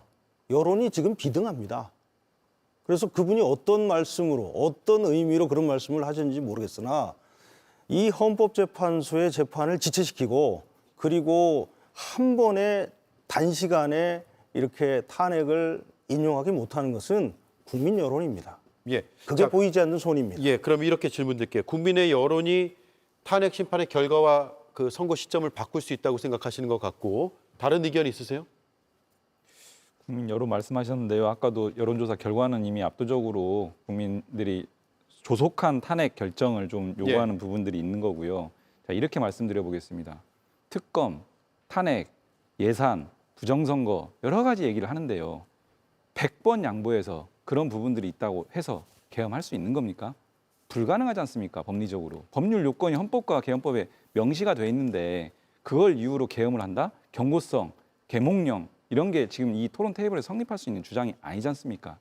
그렇기 때문에 탄핵 소추 사유를 부정하기 어렵고 파면의 중대성을 인정할 수밖에 없다는 말씀 다시 드리면서 이렇게 얘기했습니다. 박근혜 탄핵 결정문에서요. 헌법과 법률 위배행위에 대해서 국민의 신뢰를 회복하고자 하는 노력을 하는 대신 국민을 상대로 진실성 없는 사과를 하고 국민에게 한 약속도 지키지 않았다. 이게 지금 윤석열에게 딱 그대로 들어맞는 얘기 아닙니까? 그래서 파면의 중대성을 얘기할 때 우리가 두 가지를 얘기합니다. 하나는 헌법 수호의 관점, 또 하나는 국민의 신뢰를 배반했는지 관점. 이 두 가지 관점에서 파면할 정도의 중대한 사유가 있는지를 판단을 하는데 앞서 말씀드린 것처럼 헌법적 핵심 가치와 제도를 다 무너뜨렸어요. 헌법 수호의 관점에서 보면 탄핵밖에 방법이 없습니다. 두 번째, 국민의 신뢰. 국민들이 얼마만큼 배반을 당했습니까? 더 이상 대통령으로 인정하지 않는 상황인데 이걸 다시 대통령으로 복귀시킨다? 있을 수 없는 일입니다. 이 두 가지 관점에서 결국은 파면밖에 답이 없는데 계속 말씀드리는 것은 지금 과연 이런 법률적, 법리적 판단만이 그 평의 과정에서 존재하는 것인지에 대해서 국민적 의구심이 커지고 있습니다. 이런 부분들 헌재가 분명하게 인식하고 빠르게 좀 바로 잡고 결정을 내렸으면 근데 좋겠습니다. 지금 한마디만 추가할게요. 제가 전에 박근혜 대통령 탄핵 결정 나오기 직전에 그때 헌법재판관님들하고 식사를 한 적이 있는데 그때 제가 물어봤습니다. 이 탄핵을 어떻게 마무리할 생각인가? 그때 누군지 밝힐 수는 없는데 그분이 그런 말을 하셨어요. 저희는 그냥 역사와 국민, 헌법만 보고 가겠습니다. 이렇게 말씀했어요. 여론을 볼 게 아닙니다. 헌법재판소는 사법부예요.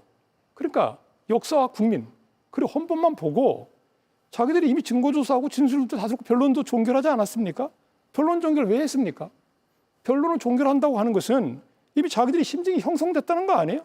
더 이상 증거조사할 것도 없고 증인도 더 이상 불러서 물어볼 것도 없고 이제 결정을 낼 수 있으니까 좀 결심한 거 아니에요?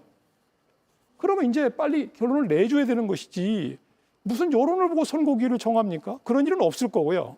그렇다면 그 안에서 지금 평결에 이를 수 없는 내부적인 사정이 있다는 얘기인데 저는 그렇다면 8명밖에 안 되는 불완전한 그런 구성으로 끝을 내는 것보다는 9명으로 헌법재판소는 원래 9명으로 구성된 기관이니까 마재판관 임명해서 그 마재판관이 기각편에 서면 기각해버리고 마재판관이 포함해서 인용되면 인용하든지 해서 국민에게 빨리 결과를 보여주셔야지 이렇게 계속 아주 어둠컴컴한 밤을 지금 국민들이 걷고 있는 겁니다. 더듬더듬하면서 이런 상태를 방치하는 것은 헌법 수호를 하도록 국민이 위임한 그 정신을 부응하지 못하는 거다. 예. 이런 생각이 듭니다. 마지막 1분 드릴게요. 예, 앞서 이제 국민의 신뢰를 이미 잃었다라고 이 의원님께서 단정적으로 말씀을 하셨는데 저는 그렇게 생각하지 않습니다. 신뢰를 잃었다라고 생각하시는 국민들도 계시고 여전히 신뢰한다고 생각하시는 국민들도 계신 것이죠. 그게 저는 여론이라고 생각하고 그게 광장의 열기로서 나타나고 있다고 생각하는데요. 지금 교수님께서는 여론으로서 재판할 것은 아니다라고 이야기하시지만 대통령에 대한 파면이고 국민들이 직접 선출한 사람입니다. 그렇기 때문에 저는 무엇보다도 대통령에 대한 탄핵 사건에 있어서는 국민들께서 어떻게 생각하시는지를 중점적으로 봐야 된다고 봅니다.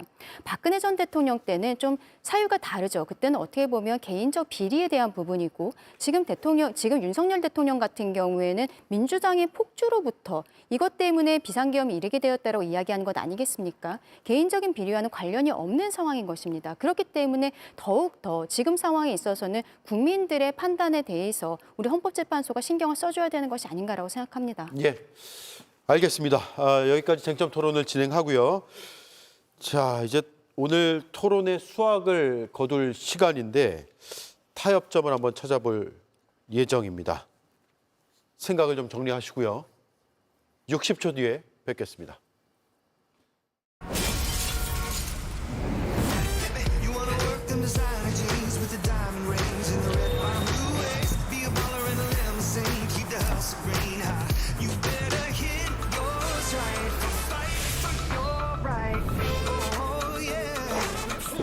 분주했던 하루가 청정하게 사라진다. 강력한 리얼탄산 100%. 이 맛이 청정라거다. 청정라거 테라.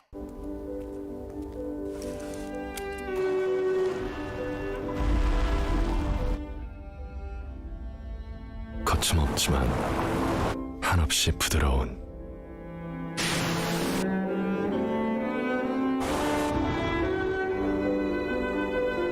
픽업이지만 지금까지의 픽업은 아닌 더 기아 타스만.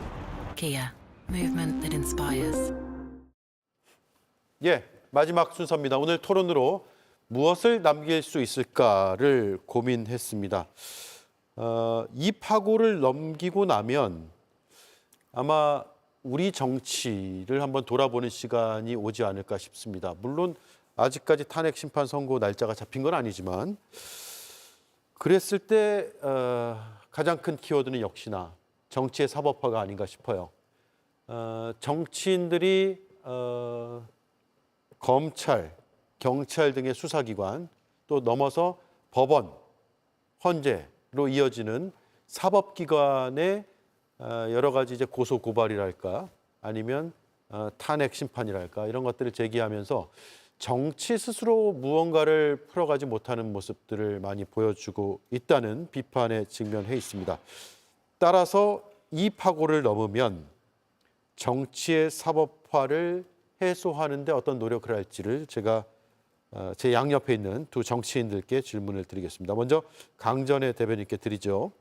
이번 대통령의 비상계엄 이후 탄핵 상황에 있어서는 우리 국민들 어떤 생각을 가지고 계시던지 간에 모두에게 힘든 시기라고 생각을 합니다. 그러면 이 힘든 시기를 어쨌든 무언가의 열매를 맺어야 되는 것, 이것이 여야가 함께 해야 되는 정치권의 책무가 아닌가라고 생각을 하는데요. 말씀하신 것처럼 그동안의 민주당의 줄탄핵, 그리고 예산안 정구, 특검 정구 이런 것들이 법의 테두리 안에서 있었던 일은 맞습니다만 이것들로 인해서 이미 전국에 너무나 마비가 되었던 것이죠. 그럼 사실상 그렇다고 해서 여당 측에서 잘했느냐? 저는 그렇게 생각하지도 않습니다. 대통령이 비상계엄이라는 수단을 선택하게 되기까지 어떻게 보면 여당에서 제대로 하지 못했기 때문에 그 극단적인 수단을 선택했다라고 생각을 하는 거거든요.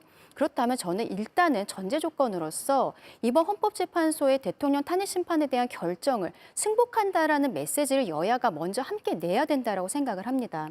지금 민주당은 어저께 이재명 대표가 무죄 판결 판단을 받기는 했습니다만 그 이전까지 광화문에 천막 당사를 치고 그리고 오히려 최근에는 민주당으로부터 더 극단적인 단어들이 나오고 있는 것들이 있거든요. 그래서 저는 여기에 대한 승복 메시지가 함께 나가는 것이 전제 조건이 되어야 되고 예. 그리고 그 이후에 뭐 조기 대선이 이루어지든 안 이루어지든 간에 지금 국회의장을 중심으로 해서 여야가 함께 앞으로의 상황에 대해서 전국을 구상하고 그리고 국민들께 대국민 담화로서 지금까지의 정치 상황에 대해서 사죄하고 앞으로 우리의 변화되는 모습을 지켜봐 달라라고 하는 메시지가 나가야 되지 않나 그렇게 생각합니다. 자, 이용우 의원님, 정치 복원을 위해서 어떤 일을 하실 생각이십니까? 정치의 본령이 이제 대화 타협이죠. 근데 이제 대화의 타협이 지금 상실된 마당에 있습니다, 사실. 윤석열 정부 초기 정부 여당의 책임이 크다. 우리 강 변호사님이 말씀하신 부분들 동의하고요. 정부 여당이 어쨌든 이 국가를 좀 이끌어나가는 책무가 있고 책임이 있습니다. 그런데 초기에 제1야당 대표에 대해서 검찰 권력을 동원해서 정적으로 규정하고 엄청나게 부당한 수사들을 해와서 지금 결과물이 어떻습니까? 이런 방식으로 또 계엄을 하면서 뭐라고 했습니까? 담화문을 발표하면서 국회가 범죄자 집단의 소굴이다, 괴물이다 이런 방식의 표현까지 써가면서 그야말로 대화의 상대, 대화의 파트너로 전혀 인정하지 않고 있는 이런 상황들이 계속 집권 기간 내내 반복됐다. 이런 예. 것들이 정치의 사법화로 이제 규결된 어떤 주요한 요인이다 이렇게 말씀을 좀 드리고요. 지금 단계에서 더 이상 이런 부분들이 소모적으로 흘러갈 수 있기 때문에 국민분들께서 굉장히 불편할 수 있기 때문에 더불어민주당 먼저 나서서 대화의 타협 이런 부분들을 통해서 지금 여러 가지 산적한 민생 현안이라든지 정치 과제들 잘 풀어갈 수 있도록 하겠습니다. 민주당이 선제적으로 할 수도 있겠죠. 그리고 한 가지만 말씀드리면 승복 얘기하시고 하시는데요. 어제 권성동 원내대표가 아침에 이재명 대표 2심 판결 선고되면 승복하고 다 인정하는 방식으로 하자라고 제안해놓고 결과가 원하는 결과 안 나오니까 바로 뒤집어가지고 2심 법원에 대해서 엄청난 비판을 쏟아냈지 않습니까? 예. 그런 방식으로 얘기하는 부분들에 대해서 어떻게 우리가 진정성을 국민들이 진정성을 예. 갖고 보겠습니까? 예, 타협점 찾다가 또 새로운 쟁점이 생겨버렸네요. 제가 왜 이 타협점 주제를 정했냐면 대선 패배자인 야당 대표에 대한 수사와 기소가 불가피했느냐라는 여론이 야당 지지자층 중심에는 꽤 있고 특히 너무 표적 수사이고 먼지떨이식 수사 아니냐라는 비판들이 있었고 또 여당 지지층에서는 야당의 국회 탄핵 소추 권한이 전부는 아니더라도 특정 부분에서는 좀 과도하게 행사된 것이 아닌가라는 문제 제기가 있습니다. 이 역시 둘 모두 사법기관의 판단을 구하는 식의 정치 방식이어서 문제점으로 지적돼서 들어봤습니다. 의미 있는 답이 좀 나온 것 같고요. 두 교수님께는 짧게 부탁드리겠습니다. 정치의 사법화에 대한 견해인데 입법부와 사법부는 엄연히 이제 독립돼 있는 권력이 분립돼 있는 기관들임에도 불구하고 헌법 체계에서 나뉘어 있는 기관들이지만 입법부가 사법부에 기대는 모습 어떤 문제가 있을까요? 지성우 교수님 먼저 해주시죠. 예, 최근에 정치의 사법화, 또 사법의 정치화 이 두 가지가 다 문제가 되는데요. 예전에 한 20, 30년 전에는 정치인분들이 특별히 뭐 뇌물 사건이나 이런 게 아니면 거의 사법부에 가시는 일이 없었던 것 같아요. 예. 근데 최근에는 고소 고발이 너무 지나치게 이제 양측에서 난무하다 보니까 어느 쪽에 책임이 있는지도 불분명해질 정도로 굉장히 소극적인 정치를 할 수밖에 없고 오히려 정치 행위보다는 사법작용, 재판이 정치 일정을 방해하고 또 정치에 많은 영향을 미칩니다. 그래서 총론적으로 말씀드리면 앞으로는 상호 간에 좀 대화와 타협을 좀 하시면서 좀 자제도 하시고 상호 인정과 관용을 좀 가지고 알겠습니다. 그렇게 국정을 이끌어 나가셨으면 좋겠습니다. 예. 민주주의에서 정치라고 하는 것은 대화, 토론, 합의를 통해서 상생을 도모하는 겁니다. 사법이라고 하는 것은 승자와 패자가 나누어지는 결정행위입니다. 그런데 이번 사태는 정치 사법화 문제가 아니고 국군 통수권자가 군대를 동원해서 정치를 파괴한 겁니다. 그리고 이 파괴된 정치를 복원하는데 사법부가 동원된 겁니다. 그런데 이 상황에서 사법부마저 정치화되고 있는 것이 아닌지 강력한 의심이 들기 시작했습니다. 이번 사건에서만큼은 사법부가 절대로 정치화가 됐다는 또는 정치화 속에서 움직이고 있다는 인상을 남겨서는 안 됩니다. 철저하게 역사와 국민, 헌법만 바라보고 엄정한 결론을 내려야 우리 정치가 복원되고 그 후에 이 논의를 또 우리가 이어갈 수 있을 것입니다. 예. 정치의 사법화보다는 오히려 사법부의 정치화를 우려하고 있습니다. 알겠습니다. 의미 있는 대화들이 많이 오간 것 같고요. 자, 오늘 타협점을 돌아보면서 마지막 60초 광고를 듣고 오겠습니다.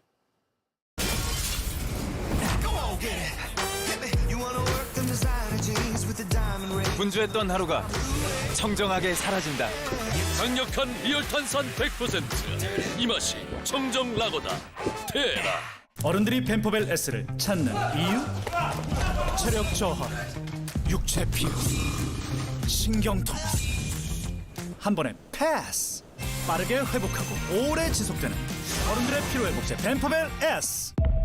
이 수많은 사람들은 이미 알고 있다. 피부의 모든 것은 리쥬란으로부터 시작된다는 것을. 리쥬란으로 새로운 나로. Rewrite your story. 리쥬란. 당신이 숨막히는 코막힘 때문에 넓히고 누르고 비비는 그 25초 동안 저는 이미 오트리빈 S 했습니다. 단 25초 만에 작용하여 코막힘 빠르게 해결. 오늘이 트인다. 오트리빈. 네, 90분간의 논쟁. 시간 빠릅니다. 여기서 마치겠습니다. 밤 늦게까지 토론해 주신 네 분 감사드립니다. 그리고 지켜봐 주신 시청자 여러분 모두 진심으로 고맙습니다. 저희는 다음 주 목요일 또 다른 논쟁적 주제를 들고 찾아뵙겠습니다. 고맙습니다.